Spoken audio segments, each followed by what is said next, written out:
Boa noite, amigos. Mais uma semana em que iniciaremos com as reflexões em torno do Evangelho, vinculadas através desse livro chamado Boa Nova, Psicografia de Francisco Cândido Xavier.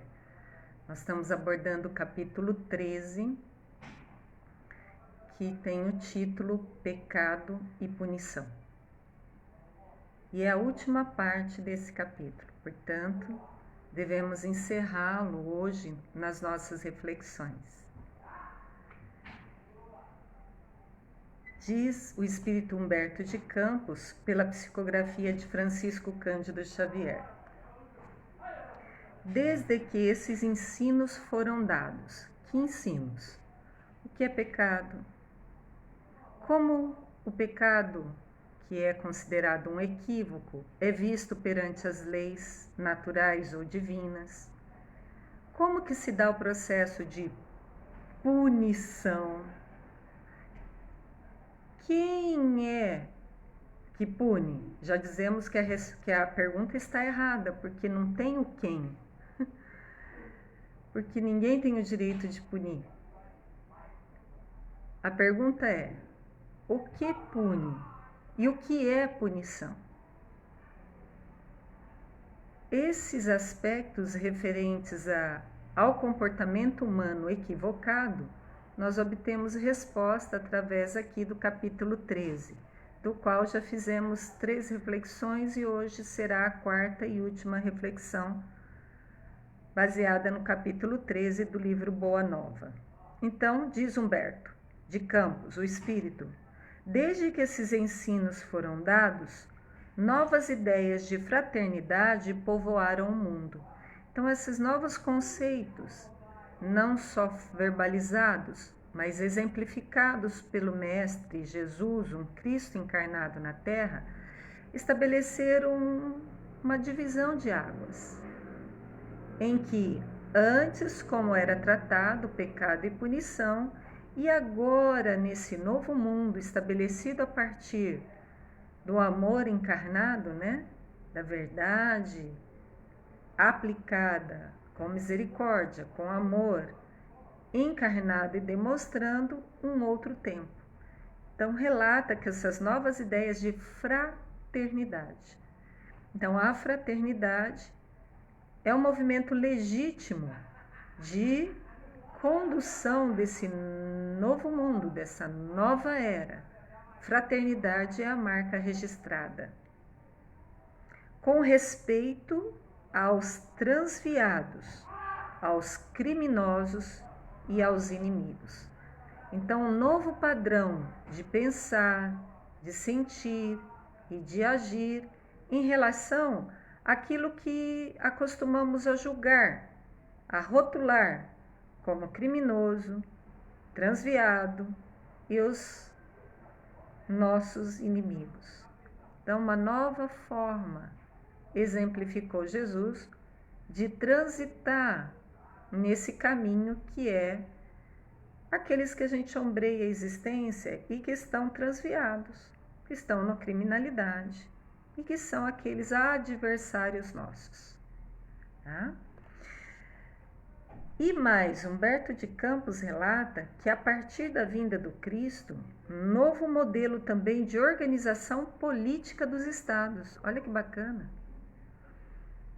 Quem teve a oportunidade, por exemplo, de assistir a documentários relativos à Idade Média, ou até antes disso, por exemplo, os nossos companheiros nórdicos da época antes da medieval, por exemplo, aquilo que convencionou se chamar de vikings, nós vamos ver ali uma selvageria, uma truculência,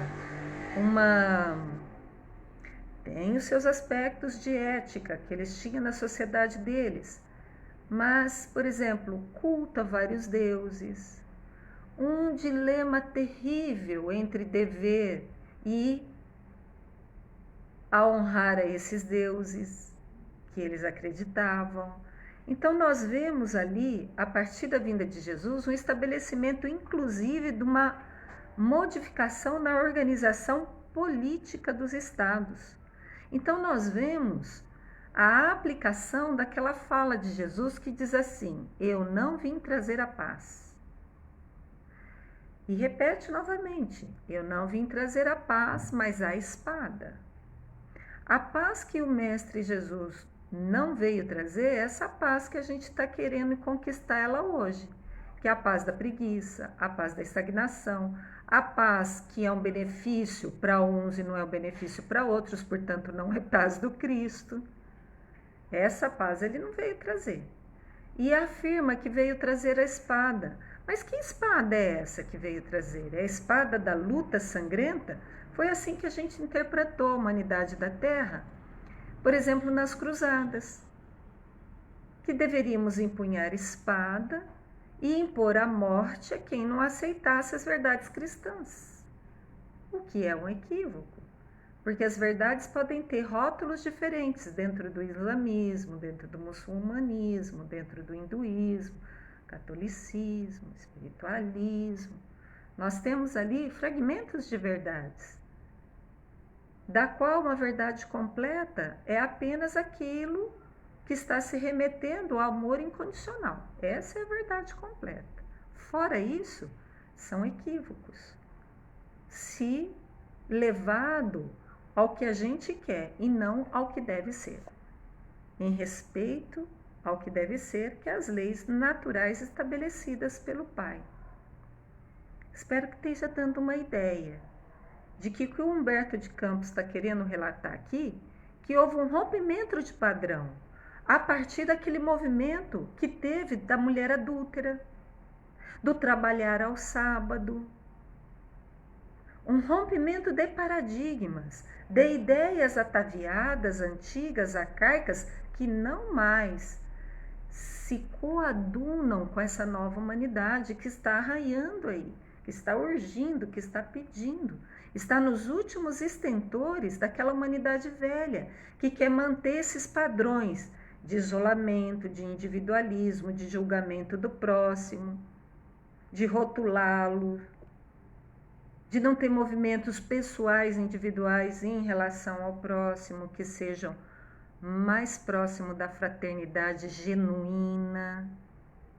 Então, o Cristo trouxe uma dissensão, uma divergência, quando estabeleceu que não veio trazer a paz, mas a espada. Porque a espada não é das lutas, como se fez nas cruzadas, mas é a espada da verdade. Conhecereis a verdade e a verdade vos libertará. Portanto, as verdades, que verdade? Não é as verdades humanas que são parciais, equivocadas, enviesadas, de acordo com o interesse, mas as verdades únicas, universais, que vale para a Terra e para todo o universo, da qual o Evangelho é uma síntese, é um resumo dessas leis universais. Então, veio trazer a paz para a gente faça a dissensão entre o filho e o seu pai. Isso é complicado, né? Se pega ao pé da letra. Mas o filho é o simbolismo de nós, herdeiros de um pai humano. Então, filhos nós, herdando o que nós já operamos na irracionalidade, na inconsciência, somente baseada no desejo, na ilusão, no ego. Nós, filhos desse produto, dessa atualidade de herança que nós venhamos a estar desenvolvendo ao longo de milênios, está na hora de divergir esse filho com relação ao pai. O pai é um P minúsculo, não é com relação a Deus, é romper com esse pai, com esse padrão, com essa forma de agir, com essa forma de pensar que ainda é muito estreita, é uma aldeia. Vamos dar uma ideia. As leis humanas, ela ainda é restrita. Ela ainda é equivocada. Ela não abarca toda a beleza da lei do amor. A lei do amor, que é a que vige no universo, organizando harmoniosamente tudo, com precisão milimétrica, essa é ampla, essa é completa. Então, expande a aldeia das leis humanas, entendeu? Deu uma ideia? Portanto, o que um Cristo veio trazer é para ser, a princípio, trabalhado no campo íntimo de cada um, para depois, meu, Silvânia, Marques, Joaquim, João, nós estabelecermos o que hoje está muito na moda falar, egrégora, né? O que é egrégora? Estabelecermos uma forma padrão, única, de ligação com Deus nosso Pai, com a única mente da qual todas as demais se desdobram, que são as nossas. E quando então nós fazemos essa conexão com o alto, conseguimos aplicar no nosso coração, nas nossas ações, nos nossos dia a dias, lenta e gradualmente, mas continuamente, divergindo dos padrões que normalmente a gente se guiava de pensar, de sentir e de agir, nós já estaremos trilhando um caminho diferente. Então é alinhar a nossa postura, o nosso ser, o nosso pensar, o nosso agir, à medida com que nós somos brindados com o conhecer. Então, para isso, temos aqui a reflexão de hoje. O Império Romano vulgarizava os mais nefandos processos, os mais nefandos processos de regeneração ou de vingança. Então, olha, na época do Cristo, apesar das verdades luminosas terem sido não só falada, mas exemplificada, nós tivemos depois disso ondas e ondas e ondas de iniquidade humana. Por exemplo, relatado aqui que o Império Romano chegou aos processos de vingança mais cruenta. Escravos ignorantes eram pastos de feras, quer dizer, leões eram ali trazidos às arenas e a alimentação deles eram humanos, escravos, ou seja, quem não era da raça, quem não era romano. Eram sírios, egípcios, noruegueses, de todos os lugares da terra. Como não era romano, eram escravizados, por ânsia de poder, por ânsia de conquista. E isso era feito em público, né? As faltas mais insignificativas dos escravos nas casas dos patrícios já era justificativa para, no mínimo, se açoitar. Açoitamento era a pena mais leve que se dava na época que o amor encarnou na terra. Só de uma vez, 30.000 desses servos, a quem se negava qualquer bem do espírito, foram crucificados numa festa, próximo aos soberbos arquedutos da Via Ápia. Olha só o contrassenso. Encarnado na terra um Cristo, um amor puro, e por outro, representando a nova humanidade. O que nós estamos buscando, o que devemos ser, o que devemos buscar no nosso dia a dia. E por outro lado, a representação da velha humanidade, que era o poder instituído, o orgulho exacerbado, o não ver no outro uma extensão de si mesmo, porque escravo não era ser vivo, não era humano, e se crucificou numa festa soberba, sem sentido maior, 30.000 servos, escravos, brancos, não é escravo negro não, que isso é característica do Brasil. Ali eram escravos de todas as regiões do planeta, cuja Roma conseguia ir e escravizar e conquistar, mostrando a velha humanidade, mostrando o estentor da crueldade, que ainda a gente vai pensar assim, nossa, vamos trazer para os nossos dias, né? Porque é importante isso. É refletirmos isso, mas trazendo para os nossos dias. Nós não temos mais a velha humanidade na qual pessoas são crucificadas em festas. Mas, nessa atualidade, ainda vige a velha humanidade em que nós crucificamos as pessoas na fala, no julgamento, no afinetamento, na criação de condições contrárias ao que foi exemplificado do Cristo, que é iluminar a sala do coração para que todos que se aproximem de nós tenham alegria de viver. Então ainda existem o martírio, não mais na cruz de madeira, mas a gente ainda provoca desconfortos, provoca pesos na vida de outros seres, representando que ainda a velha humanidade está viva em nós. Mas, por outro lado, há 2000 anos veio a mensagem crística nos dizer: vós sois deuses. Renuncia a essa velha humanidade. Renuncia à questão de ter razão. Renuncia à questão do orgulho. Renuncia à questão de querer estar certo. E se alinhe com o que é real, com o que não é ilusório. Ou seja, eu sou um filho de Deus, você que está me ouvindo é um filho de Deus, portanto estamos no mesmo patamar de filiação, não cabe a eu te julgar, nem você a julgar a mim. Para isso tem o Pai do céu. Mas como é que ele faz isso? Ele vai descer dos céus, apontar o dedo para você e falar o que você fez de errado, igual quiseram fazer com a mulher adúltera? Resposta: não. Porque existem leis estabelecidas, chamadas leis naturais ou leis divinas, que executam esse trabalho com um diferencial. É a lei do retorno, que é permeada de misericórdia. Portanto, bem executada, sem erros, na medida justa, não de punir, mas de ensinar: ó, você está equivocado, faz diferente. Fazendo diferente, vai ter um resultado diferente. Continuar fazendo do jeito que está, vai continuar dando errado, vai continuar gerando desconforto, sofrimento, pesos. Deu uma ideia?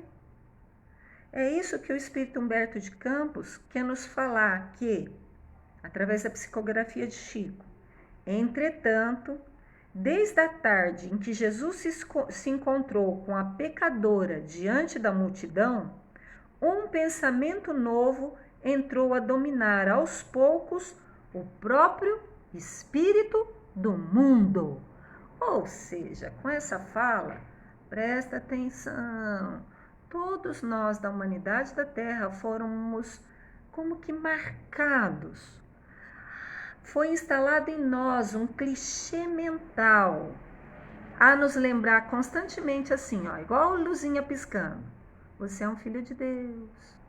O outro ser que ombreia a sua existência também é um filho de Deus.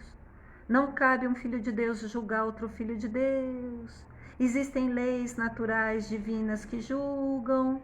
Então deixa o irmão, tal como Jesus falou para a pecadora, vai, continua a viver, mas olha, não peca mais. Não faz daquele mesmo jeito, faz de um jeito diferente, para que coisa pior não lhe aconteça.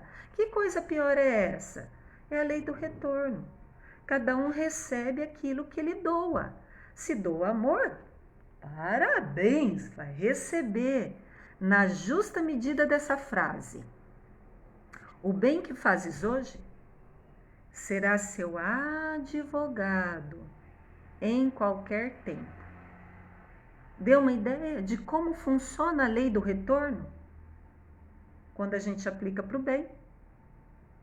Quando precisarmos, o bem se manifestará nas nossas vidas. Seja através de um ser que vai nos ajudar, seja através de uma possibilidade que nós vamos ter, seja através de um amigo que nos assinala o caminho, de N maneiras. Deus se expressa nas nossas vidas quando a gente permite. Porque enquanto a gente não permitir, nós ficarmos reiteradamente atirando pedra no outro, se desculpando a si mesmo e não modificando, não olhando padrões meus, não instalando novos padrões, É claro que vai dar mal, é claro que vai dar sofrimento, é claro que vai dar peso. Está no querer de cada um. Quer ser feliz? Se observe, aonde é que está pesando? Às vezes é um apego ali que quer controlar a vida de um filho. Às vezes é um orgulho ali de não admitir que eu errei. Mas prometo, eu, Yara, comigo mesma, que numa nova condição parecida com aquela, eu vou fazer diferente. Eis o processo que o Pai espera de nós. Não quer que haja flagelo físico. Quer que a gente dê uma matadinha só no ego. Mas como que é isso? Não é com ego que a gente mata ego. É com algo superior que a gente ilumina o que está no inferior. Então se entrega para algo superior. Pode chamar como quiser, o Espírito amoroso de Deus que está dentro de nós, o Espírito Santo. O fato é, não escolha por si só. Entregue, ore, me dê a notícia, como fazer. E não escolha você como fazer. Aguarde vir a resposta. Ela virá na acústica da sua alma, ou em forma de sinais visíveis. Um amigo que traz uma notícia, ou até algum ser que você nem imagina que te fala assim, ó, tal coisa. Esse é o caminho. Cai um livro na sua mão.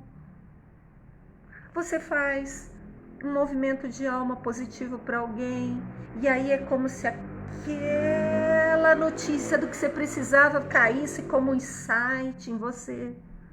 Então Deus tem vários recursos para nos auxiliar, desde que a gente permita, desde que a gente não queira ter razão, mas queira ser feliz. Com fraternidade, com o irmão que ombreia a existência junto conosco. Eis a palavra-chave. A gente consegue alinhar para Deus através do que está conosco mais próximo. Continua o Espírito Humberto de Campos. A substância evangélica do ensino inovidável penetrou o aparelho judiciário. Olha só. Depois de muitas lutas sangrentas, mas muitos exemplos dos mártires, isso tocou tanto a humanidade equivocada da Terra que se estabeleceu em todos os povos uma nova forma de olhar os criminosos, os pecadores, os transviados, aqueles que nos fazem mal. A gente passa a olhar de forma diferente. A sociedade começou a compreender suas obrigações, entendeu? Nós teremos direito à medida que nós cumprir as nossas obrigações. Vamos ser bem tratados a partir do momento que tratarmos o nosso semelhante dessa forma. A gente só tem retorno daquilo que a gente planta, daquilo que joga nas instituições. A gente só tem retorno daquilo que a gente pensa, a gente só tem retorno daquilo que a gente sente, a gente só tem retorno daquilo que a gente faz. Não é o que o outro fez que eu recebo, não. Porque nesse assunto é uma história entre a gente e o Pai Celestial. A gente recebe na justa medida aquilo que a gente está doando para com o nosso vizinho, para com o nosso amigo, para com o nosso companheiro de trabalho, para com os seres da família. A gente recebe na justa medida. Por isso que se alguém virar para você e falar assim, ó, eu nunca fui alvo de um assalto, de um estupro, de uma situação desagradável, eu nunca fui alvo disso. E aí, você vai achar que essa pessoa tem sorte? Não. Você vai achar que ela está morejando, trabalhando, semeando somente o bem. É da lei. Recebe só o bem. Por mais estranho que isso pareça. Porque a gente está acostumado só a receber coisas equivocadas, porque só faz coisas equivocadas. Tem uma ideia de que não é necessário que julguemos o outro, porque pode achar que a lei da vida vai trazer isso para o outro, para que ele veja, para que ele sinta no campo do sentimento e para que ele tenha a oportunidade de espontaneamente mudar, sem precisar que outro ser aponte, ó, você está errado, você está fazendo de forma equivocada, você até pode falar, semear e passar, não querer que o outro acolha a semente e dê fruto amanhã. Porque isso é adiantar o processo de própria germinação de uma semente, que demora às vezes dias, semanas ou meses. É tudo no tempo. Continua Humberto de Campos.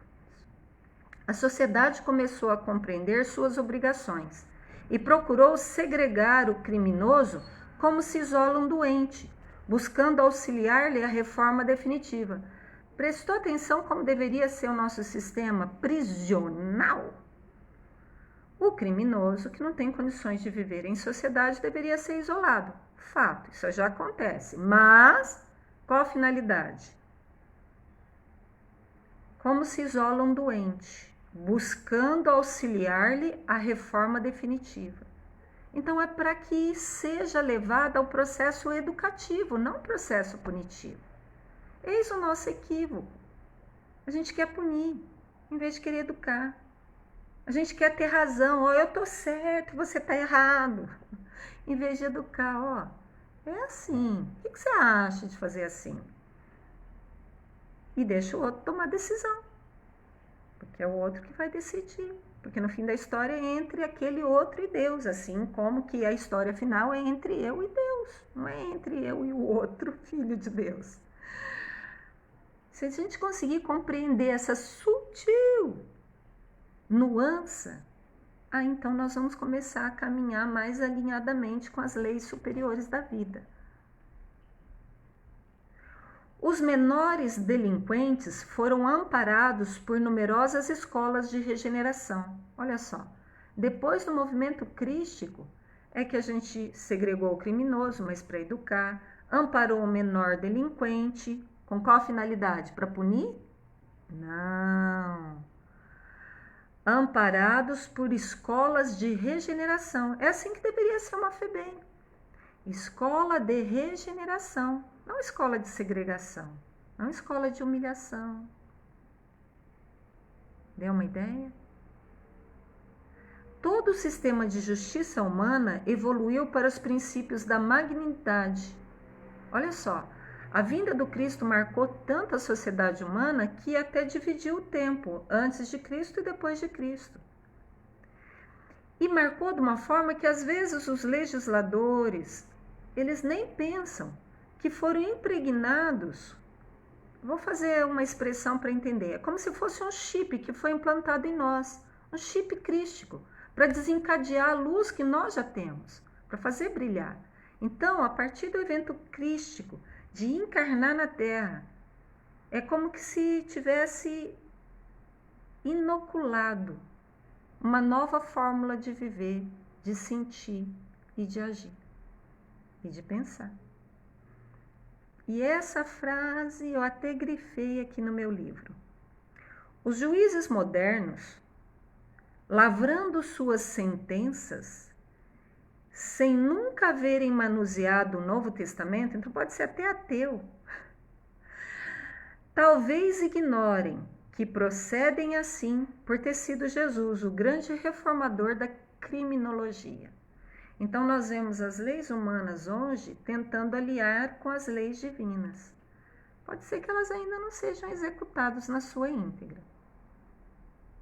Mas a partir do advento crístico, a humanidade da Terra ficou marcado com o exemplo imorredouro da fraternidade, do amor. Com essas reflexões, então, nós encerramos o capítulo 13 do livro Boa Nova e semana que vem nós vamos iniciar as reflexões do capítulo 14, que é um diálogo de Jesus com Nicodemos, um doutor da lei. Abraços fraternos e até a próxima.